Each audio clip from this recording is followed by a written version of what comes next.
Very good morning dear student. I welcome you on behalf of scholars public school class 10th के इस YouTube channel पर आप सबका स्वागत करता हूं। जिस चैप्टर को हम पढ़ रहे थे उसका नाम है Nelson Mandela a long walk to freedom. ये काफ़ी स्ट्रगल भरा चैप्टर है नेल्सन मंडेला की जीवन का। ये आपके सिलेबस में इसलिए दिया कि ताकि आप भी अपने जीवन में स्ट्रगल करना बंद ना करें। चाहे किसी भी परिस्थिति में हमें स्ट्रगल करते रहना चाहिए। It is from these comrades in the struggle that I learn. ये ऊपर जो बताए गए हैं ये कॉमरेड्स का मतलब होता है साथी। इन द स्ट्रगल मतलब इस संघर्ष में उनसे मैंने एक चीज़ सीखी, द मीनिंग ऑफ करेज। बहादुरी का मतलब सीखा कि करेज का क्या मतलब है। टाइम एंड अगेन, समय और फिर से। I have seen man and woman, मैंने देखा उसके बाद आदमी हो या औरत, risk and give their lives for an idea. और उसके बावजूद उन्होंने अपने जीवन को इस आइडिया के लिए, एक सोच के लिए, एक आइडियोलॉजी के लिए समर्पित कर दिया। आई हैव सीन, मैंने ये भी देखा, man stand up to attacks and torture without breaking. व्यक्ति यहाँ पर जो हैं खड़े हो गए, उनके खिलाफ़ चाहे अटैक हुए हों या चाहे टॉर्चर हुए हों, वो उन्हें सताया गया हो, बिना टूटे। मतलब अंदर से वो इतने मजबूत थे कि उनके खिलाफ़ कितनी भी चाहे ज़्यादती लोगों ने कर ली हो, ख़ास तौर पे गोरे लोगों ने, उसके बावजूद भी वो वैसे के वैसे थे। शोइंग अ स्ट्रेंथ, अपनी ताकत को बताते। एंड रेजिलेंस, रेजिलेंस का मतलब होता है the ability to deal with any kind of hardship and recover from its effect. मतलब किसी भी प्रकार की मुसीबत आ जाना जीवन में और उस मुसीबत से वापस एफर्ट लगाकर बाहर आ जाना, यही होता है resilience. That defies the imagination, जो क्या करती है, इमेजिनेशन को बयां करती है। I learn that courage was not the absence of fear. मैंने ये भी सीखा कि बहादुरी जो है, साहस जो है, was not the absence of fear. कभी भी ये नहीं होता है कि किसी व्यक्ति में फियर नहीं हो तो वो करेजियस होता है, but the Triumph over it. जबकि इसका मतलब तो ये होता है कि इस करेज, फियर पर क्या करे, वो विजय प्राप्त कर ले, मतलब हमेशा के लिए वो एक ब्रेव बन जाए। इसका मतलब डर का अब्सेंस नहीं होना है, आपको डर के ऊपर जीत हासिल करनी पड़ेगी। The brave man is not he who does feel afraid. Brave man वो नहीं होता है जो who does not feel afraid, जो कि डरता नहीं है, बट हु कन्क्वायर्स द फियर। यहाँ पर नेल्सन मंडेला यह कहना चाहते हैं कि साहसी व्यक्ति वो नहीं होता है जो डरता नहीं है या जिसे डर का आभास नहीं होता है, बल्कि साहसी व्यक्ति कौन होता है, वह होता है जो कि अपने डर पर जीत हासिल कर ले। No one is born hating another person. कोई भी व्यक्ति इस धरती पर इसलिए पैदा नहीं हुआ है कि वो दूसरे व्यक्ति से क्या करे, नफ़रत करे। Because of the colour of his skin, उसके स्किन के कलर के आधार पर, और हिज बैकग्राउंड या उसके बैकग्राउंड के आधार पर, और हिज रिलीजन या उसके धर्म के आधार पे। व्यक्ति का क्या बैकग्राउंड है, कौन से माहौल में रहता है, या उसके कौन सा कलर है स्किन का, या उसका कौन सा धर्म है, इस आधार पे व्यक्ति के साथ भेदभाव नहीं होना चाहिए। People must learn to hate, and if they can learn to hate, they can be taught to love।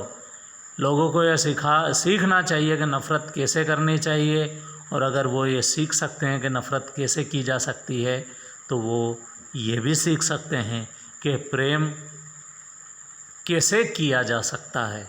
मतलब उनको पहले नफ़रत करना सिखाई। तो नेल्सन मंडेला ये चाहते हैं कि वो भाईचारे से रहे और एक दूसरे से प्रेम से रहे। For love comes more naturally to the human heart than its opposite।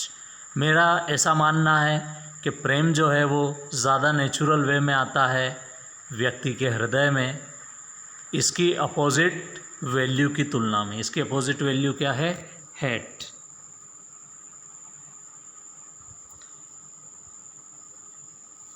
Even the grimmest times in the prison के अंदर जो मेरा सबसे बुरा समय था, when my comrades and I were pushed to our limits, जब मुझे और मेरे साथियों को दबाया गया, हमारा शोषण किया गया शारीरिक रूप से भी, टू आवर लिमिट्स, हमारी हद से भी ज़्यादा हमें टॉर्चर किया गया। I would see a glimmer of humanity in one of the guards. मैंने एक गार्ड जो था उसके अंदर मैंने मानवता की छवि देखी। वो गार्ड हो सकता है जो कोई पुलिस का या कोई आर्मी का पर्सनल हो सकता है, perhaps just for a second, चाहे वो एक सेकेंड के लिए भी क्यों ना हो, but it was enough to reassurance me and keep me going. और मुझे यही काफ़ी था इस चीज़ का अश्योरेंस देने के लिए और आगे बढ़ने के लिए। Man's goodness is a flame that can be hidden. आदमी की अच्छाई जो है वो एक फ्लेम है जिसे छुपाया जा सकता है, बट नेवर एक्सटिंग्विश्ड, मतलब उसे कभी भी ख़त्म नहीं किया जा सकता है। इन लाइफ, हमेशा के लिए जीवन में। Every man has twin obligation, हर व्यक्ति के दो ऑब्लिगेशंस होते हैं। ऑब्लिगेशंस का मतलब होता है कुछ ऐसे काम जिनको व्यक्ति को करना ही करना होता है। टू हिज फैमिली, पहला उसके परिवार के प्रति, टू हिज पेरेंट्स और उसके पेरेंट्स के प्रति, टू हिज वाइफ, उसके बच्चों के प्रति और उसकी पत्नी के प्रति।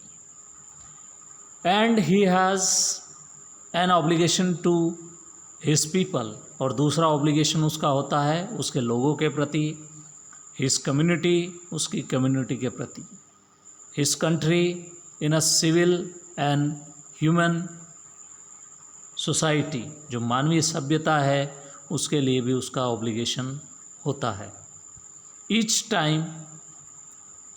Each man is able to fulfil those obligation, हर व्यक्ति जो है इन ऑब्लिगेशंस को पूरा करने के लिए बाधित है। According to his own inclination and abilities, उसकी खुद की जो नेचुरल टेंडेंसी है और बिहेवियर है उससे भी, और उसकी एबिलिटी मतलब योग्यता से भी।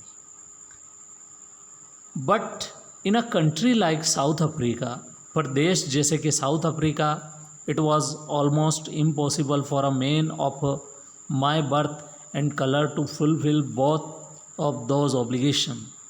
तो मेरे जैसे व्यक्ति के लिए दोनों ही प्रकार के ऑब्लिगेशंस को पूरा करना पॉसिबल नहीं था।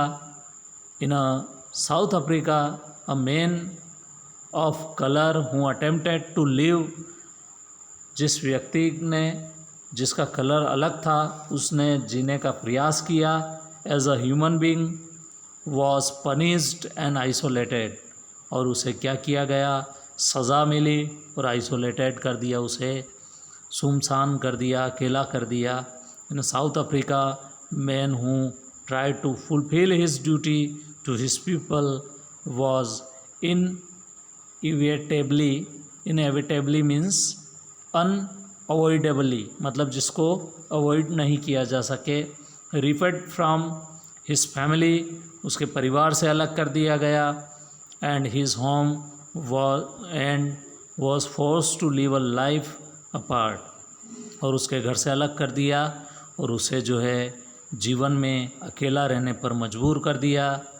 अ twilights existence of secrecy and rebellion, एक प्रकार से उनका एग्जिस्टेंस जो है, उनका अस्तित्व जो है वो ख़त्म कर दिया और उसे एक रिबेलियन बना दिया, मतलब एक विद्रोही बना दिया।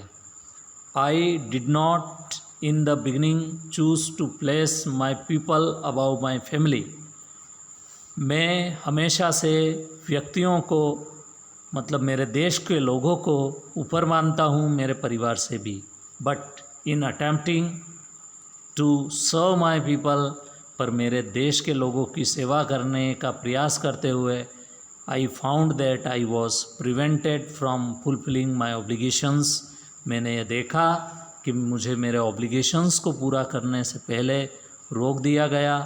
एज अ सन, एक पुत्र की तरह, अ ब्रदर, एक भाई की तरह, a father and a husband, एक फादर की तरह भी मुझे मेरे ऑब्लिगेशंस को पूरा नहीं करने दिया और रोक दिया गया, और एज अ हस्बैंड की तरह भी। माय डियर स्टूडेंट, आज के लिए इतना ही। अगला पैराग्राफ जो है अगले वीडियो में पढ़ेंगे। Thank you so much for joining me.